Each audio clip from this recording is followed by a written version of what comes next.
اعوذ باللہ من الشیطان الرجیم بسم اللہ الرحمن الرحیم۔ اصل عبادت کی کچھ مثالیں، نبی صلی اللہ علیہ وسلم کی مخالفت اور مسلمانوں کی جھوٹی امیدیں۔ اس سلسلے میں اللہ تعالیٰ سے دعا کرتا ہوں کہ جو بھی بات میری زبان سے نکلے وہ حق نکلے، سچ نکلے، اور میں اللہ سے پناہ مانگتا ہوں کہ وہ مجھے شیطان کے وسوسوں سے اور غلط باتوں سے محفوظ رکھے۔ اب آپ دیکھ لیجئے گھریلو زندگی میں جو آپ صلی اللہ علیہ وسلم کی جو تعلیمات ہیں اس میں کہ آپ نے فرمایا کہ افسو السلام اتم الطعام سیلوا الارحام صلوا باللیل وناس نیام تدخلوا الجنۃ باب السلام بالسلام، کہ سلام کے طریقے میں ہم لوگ اکثر یا تو سلام کرتے ہی نہیں ہیں، حالانکہ جہاں بھی آپ جائیں جس سے بھی ملے، چاہے وہ مسلم ہو، غیر مسلم ہو، کوئی بھی ہو، نان مسلم ہو، ہمارا کام ہے ہم سلام کریں، یہاں تک کہ اگر گھر خالی بھی ہے تو آپ صلی اللہ علیہ وسلم نے فرمایا سلام کرو۔ اچھا، جو لوگ کرتے ہیں ان کو طریقہ نہیں معلوم ہے، اور وہ یہ ہے کہ آپ باہر سے اگر آ رہے ہیں تو گھر والے اس کو سلام نہ کریں، باہر سے آنے والا سلام کرے۔ اگر کوئی بندہ سواری پہ ہے تو وہ مقیم کو کرے۔ اس طرح سے جو ہے یہاں بڑے چھوٹے کا مسئلہ آ جاتا ہے کہ بڑے ہیں تو وہ سلام نہیں کرتے، بچے ان کو سلام کرنا چاہیے، اس طریقے غلط ہیں۔ دوسرا لے لیجئے محفل کے آداب۔ آپ صلی اللہ علیہ وسلم نے یہ سکھایا ہے کہ اگر کہیں محفل میں کوئی بات ہو رہی ہو، کوئی خطاب ہو رہا ہو، کچھ لوگ بیٹھے ہوئے ہوں، آپس میں بات چل رہی ہو، تو وہاں زور سے سلام نہ کریں، آہستہ سے سلام کریں اور کسی کونے میں بیٹھ جائیں۔ یہاں بڑے بڑے پروگرامز میں، بڑے بڑے اجتماعات میں، بڑی بڑی تقریریں اور بڑے بڑے شوز میں لوگ آ کے سامنے کی لائن میں لوگوں سے اٹھ کے گلے ملتے ہیں، اور جو کہیں کوئی آرٹسٹ کوئی چیز پیش کر رہا ہے، کوئی شاعر کوئی چیز پیش کر رہا ہے، سارے لوگ اس سے ڈسٹرب ہو رہے ہیں، زور سے سلام کرتے ہیں، دکھاوا کرتے ہیں، تو یہ محفل کے آداب کے خلاف ہے۔ اور دو لوگ خسر خسر کرتے ہیں، آپ نے کلیئرلی اس کی تعلیم یہ دی ہے کہ بھائی آپ پہلے ایک آدمی باہر جائے اشارہ کر کے، پھر دوسرا جائے، جو کچھ بھی بات کرنا ہے باہر جا کے کر کے آئیں۔ یہ بہت بری عیب کی بات ہے کہ محفل میں بیٹھنا اور آپس میں خسر خسر کرنا۔ اس کے بعد آپ دیکھ لیجیے گفتگو کے آداب، اس میں زبان کی ویلیو، جھوٹ بولنا، وعدہ خلافی کرنا، جو ہے گالی گلوچ کرنا، ایک دوسرے کی غیبت کرنا، برا بھلا بولنا کسی کو بھی۔ اسی طرح دستر کے آداب ہیں کہ آپ کو کھانا کھاتے ہی اٹھ کے چلے جانا چاہیے ہاتھ دھونے کے لیے، بیٹھ کے دوسروں کو گھورنا بری بات ہے، لیکن ہمارے یہاں بالکل رسم الٹی ہے کہ جب کوئی بندہ کھانا کھا لے اور اٹھ کے چلے جائے تو اس کو برا مانا جاتا ہے۔ اگر وہ پلیٹ صاف کرے، جو برتن ہے وہ پوری اچھی طرح سے، کوئی شربت ہو، چائے ہو، پوری طرح پی لے، اس میں نہ بچائے تو اس کو حقارت کی نظر سے دیکھا جاتا ہے۔ تو یہ نبی صلی اللہ علیہ وسلم کی ساری جو ہے سنتوں پہ عمل نہیں کرنا اور اس کی مخالفت کرنا، اور آخرت میں اس بات پہ امید رکھنا کہ آپ صلی اللہ علیہ وسلم جو ہے اپنی امت کو بخشوائیں گے یا آپ کی سفارش کریں گے، تو پہلے آپ امت کے اندر تو رہ جائیے۔ جیسے کہ آپ نے فرمایا کہ نکاح میری سنت ہے، جس نے نکاح سے غفلت برتی یا اس کا انکار کیا وہ میرا امتی نہیں ہے۔ فمن غشینا فلیس منا، جس نے کسی کو دھوکہ دیا وہ میرا امتی نہیں ہے۔ تو پہلے امت میں رہنے کے آداب تو سیکھ لیجئے اور پتہ تو کریے۔ یہ کچھ گنے چنے میں نے پوائنٹس نوٹ کیے ہیں، سوچا تھا آپ کے ساتھ شیئر کروں۔ گھر میں داخل ہونے کے آداب، کہ گھر میں داخل ہو تو پہلے اطلاع کرو باہر سے اگر آپ آ رہے ہیں، اور اس کے بعد جو ہے لیفٹ پیر میں سے جوتا پہلے اتارو، گھر والوں کو سلام کرو، بچوں کے ساتھ پیار اور شفقت سے رہو۔ اچھا، کسی کے گھر جا رہے ہیں تو پہلے اجازت لو، گھر جانے کے بعد ڈور ناک کر رہے ہیں آپ یا بیل بجائیں تو رائٹ یا لیفٹ کی طرف ہٹ کے کھڑے ہو جائیں، تاکہ کوئی اگر زنانے سے دروازہ کھولے لیڈیز سے تو اچانک آمنا سامنا نہ ہو۔ اگر وہ ملنے سے انکار کر دے کہ بھائی میں اس وقت بزی ہوں، بعد میں ملوں گا، تو اسے خاموشی سے چلے جاؤ۔ سورہ بقرہ میں اتنی وضاحت کے ساتھ اللہ تعالیٰ نے یہ بات بتا دی ہے۔ کوئی بھی اس وقت جو دروازے سے اگر کسی کو لوٹا دے تو وہ لوٹ کے چلا جائے، وہ تو تعلقات ہی ختم کر لے گا، کیونکہ ہمارے پاس قرآن کا علم تو ہے نہیں، اور نہ ہی ہم کو قرآن پہ ایمان ہے کہ یہ اللہ کی کتاب ہے۔ جس کو ذری سی بھی ویلیو ہوگی قرآن کی کہ اللہ کی کتاب ہے تو وہ ضرور پڑھے گا، اس پہ ایمان لائے گا، اس کے بعد اس پہ عمل کرے گا، اس کے بعد لوگوں تک پہنچائے گا، جس طرح میں آپ سب تک پہنچانے کی کوشش کر رہا ہوں۔ اور منع کر دے تو واپس چلے جائے۔ پڑوسی کے حقوق سے پتہ چل جاتا ہے ہمارے پڑوسی ہماری پوری ایکس-رے رپورٹ دے دیں گے آپ کو کہ کیسے ہیں ہم. یہی وجہ ہے لوگ اپنا علاقہ چھوڑ کے دوسری جگہ جا کے دعوت دین دینے کی کوشش کرتے ہیں. ذرا اپنے علاقے میں دے کے بتائیں تو پتہ چلے گا کہ آپ نے کیا کیا کارنامے کیے ہیں.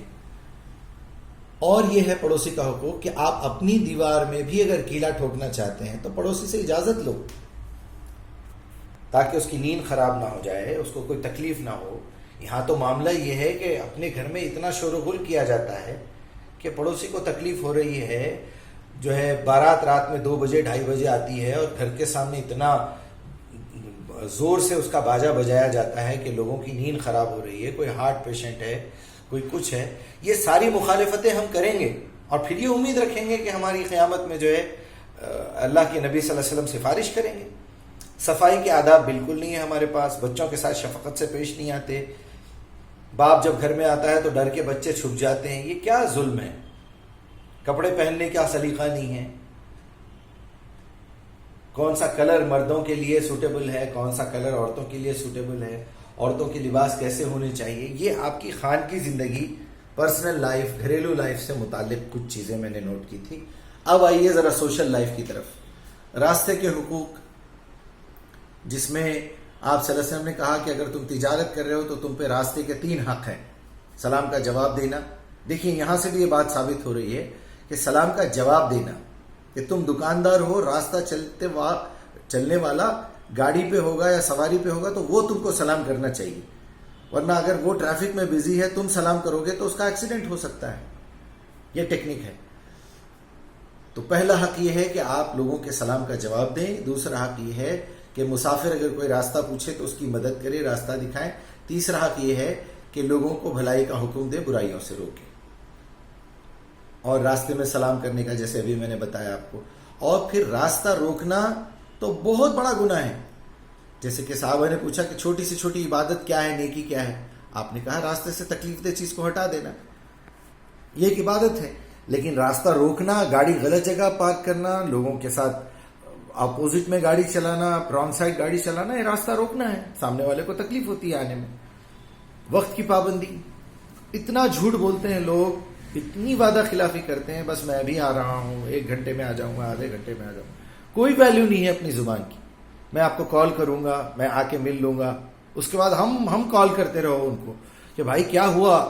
یہ نفاق کی بہت بڑی نشانیاں ہیں 2, جھوٹ بولنا اور وعدہ خلافی کرنا. آدھا منافق ہے وہ شخص, سمجھ لیجئے اچھی طرح. بازار میں کھانا ہلکے پن کی نشانی ہے. آج کل تو بڑے گھر کی نشانی ہو گئی ہے. راتوں میں 2-2 بجے نکلنا اور جو ہے اڈلی دوشا وغیرہ روڈ پہ ٹھہر کے کھانا دھول مٹی میں. پھر تجارت میں دھوکہ دینا, ناپ تول میں دھوکہ دینا, ڈیوٹی پہ دیر سے جانا, کام چوری کرنا, آفس کا کمپنی کا سامان اٹھا کے گھر لا لینا, کمپنی کا پیٹرول جو ہے جلانا. اور فحش کلامی, راستے میں گالی گلوچ, ملو تو کوئی گندگی. پھر ہمارے پاس دوستی اور دشمنی کا کوئی معیار اللہ کی طرف سے جو دیا گیا ہے وہ نہیں ہے.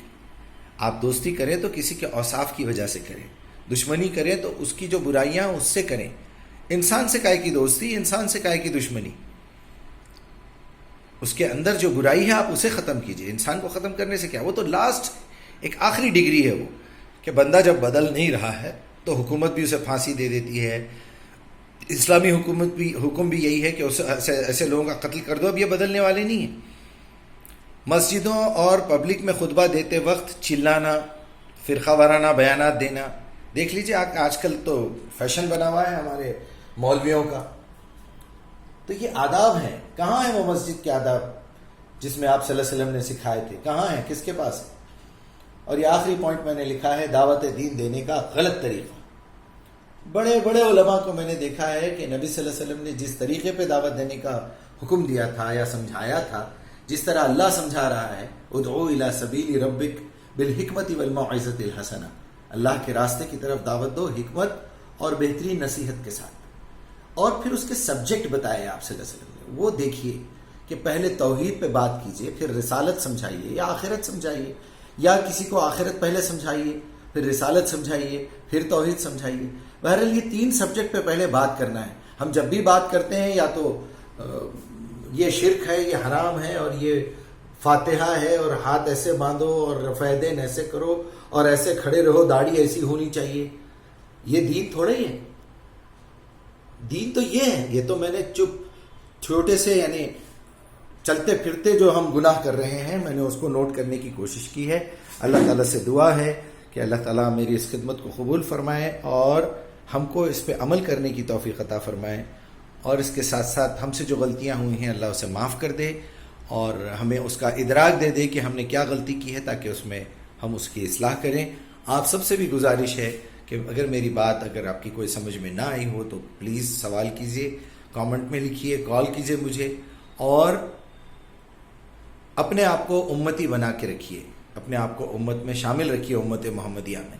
چھوٹے موٹے غلطیاں ہو جائیں، پاسنگ مارکس میں اگر ایک آدھ نمبر کم ہو جائے تو ریکریکشن کے طور پہ سفارش کام آئے گی قیامت کے دن.